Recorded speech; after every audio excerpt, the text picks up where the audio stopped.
Is the worst over? Canada's year-end 2025 housing reality check.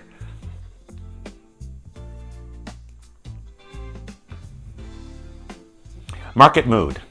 Are we turning a corner or just catching our breath? Canada's housing headlines are getting louder again. Sales nudging up, listings edging down, and analysts whispering about a potential inflection point. But let's keep it real.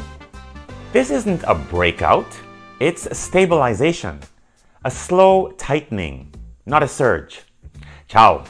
Welcome to a new episode of helping you build wealth brick by brick with me, Nico James-Bock, a broker at Keller Co-Elevation Realty and the founder of the CondoWiz group.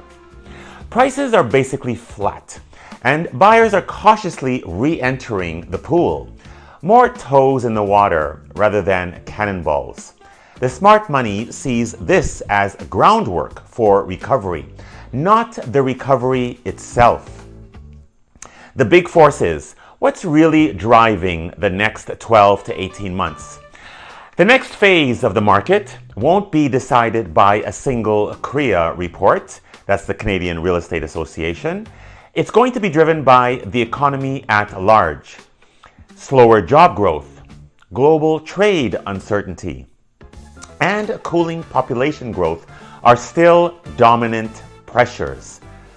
Policy changes on housing supply and taxation will help over time, but they're slow burns.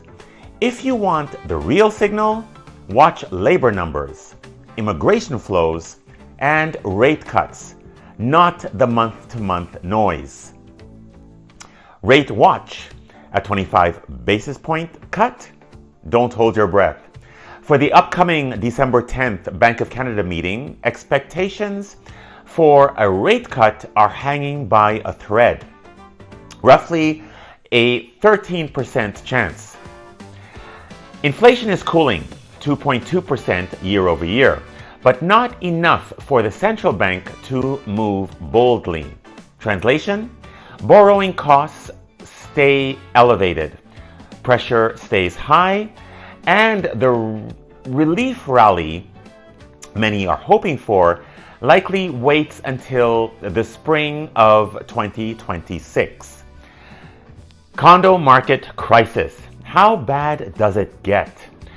Toronto's condo sector is still in a painful correction. Values have been easing for 2 straight years, and many buyers can't qualify for mortgages on their original pre-construction prices. Investors are bleeding, especially on ultra-small cookie-cutter doggy crate units in large developments nobody really wants to live in, rent, or buy. Some buyers are walking away entirely, forfeiting deposits and facing legal repercussions.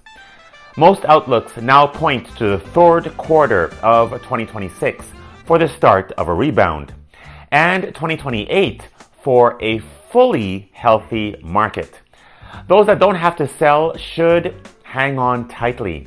If you have to sell, prepare to be flexible in your expectations. Beyond Toronto, a province-wide affordability squeeze. It's not just the big city. New analysis show mortgage payments now swallow more than 50% of after-tax median family income in all of Ontario's 14 largest urban centers. This tells us something blunt. The affordability crisis isn't local, it's structural, and rate cuts alone won't fix it. Teaser, a tower that defines the moment. And speaking of structural, there's one project that captures the entire mood of this market. Ambitious, troubled, and at a crossroads. Court filings this past week confirmed hundreds of buyers will have their agreements canceled at the long-delayed tower at 1 Bloor West. It's a story of deposits, delays, receivership, and what happens when market optimism outruns market fundamentals. I'll be dedicating a full episode to what this means for buyers, for developers, and for the future of pre-construction in the GTA and beyond. As we wrap up this year's reality check, one thing is crystal clear. Canada's housing market isn't collapsing, and it isn't roaring back either. It's recalibrating. The pain points are real, especially in the condo sector, and affordability across the country's large urban centers remains stretched to historic extremes. But beneath the volatility, the foundation for the next cycle is quietly forming. Buyers are adjusting, sellers are recalibrating, and the system is working its way towards balance. Even if it's slower and messier than anyone hoped. The real catalyst, the moment that could tilt sentiment for early 2026, arrives on December 10th, when the Bank of Canada delivers its final interest rate decision of the year. Whether they hold the line or hint at cuts, that announcement will set the tone for the first quarter and determine how quickly confidence returns to the market.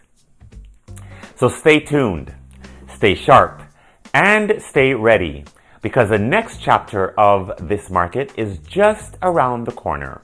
And as always, I'm helping you build wealth through real estate, brick by brick. If you found this information useful, then like this podcast and or leave a comment. Please share this episode with anyone who may find the content useful. Ciao.